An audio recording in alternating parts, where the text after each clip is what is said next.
ভাঙা ঘরবাড়ির উপরে উঠছে ধোঁয়া, গাজার রাস্তায় ছড়িয়ে আছে ধ্বংসস্তূপ, রক্ত ও নীরবতা। ঠিক এমন সময়েই আসে এক খবর। স্বাধীনতাকামী সংগঠন হামাস জানায় তারা মেনে নিয়েছে সর্বশেষ যুদ্ধবিরতি প্রস্তাব। এ যেন অন্ধকারের ভেতরেও এক ক্ষুদ্র আশার আলো। গেল সোমবার এক সংক্ষিপ্ত বিবৃতিতে হামাস জানায় তারা ও অন্যান্য ফিলিস্তিনি গোষ্ঠী মেনে নিয়েছে কাতার ও মিশরীয় মধ্যস্থতাকারীদের প্রস্তাব। প্রধানমন্ত্রী নেতানিয়াহুর সরকার এ বার্তা পেয়েছে বলে জানিয়েছে ইসরায়েলের সংবাদ মাধ্যম টাইমস অফ ইসরায়েল ও চ্যানেল 12। এ বিষয়ে অবগত একটি সূত্র সংবাদ মাধ্যম আল জাজিরাকে জানায়, সবশেষ ওই যুদ্ধবিরতি প্রস্তাবে ৬০ দিনের জন্য সামরিক অভিযান বন্ধ রাখার পাশাপাশি ইসরায়েলি সেনারা অন্যত্র সরে যাবেন, যাতে গাজায় ঢুকতে পারে খাদ্য, ওষুধ ও মানবিক সহায়তা। প্রস্তাবে আরও বলা হয়েছে ৫০ জন ইসরায়েলি জিম্মির অর্ধেককে ছেড়ে দেওয়া হবে, বিনিময়ে ফিলিস্তিনি বন্দীদেরও দিতে হবে মুক্তি।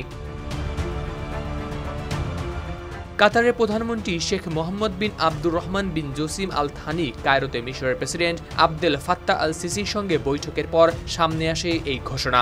কিন্তু তবুও প্রশ্ন থেকে যায়, এবার কি সত্যিই থামবে যুদ্ধ, নাকি এটাও কেবল এক সাময়িক বিরতি? কারণ আগেও হামাস বহুবার এমন প্রস্তাব মানতে রাজি হয়েছিল।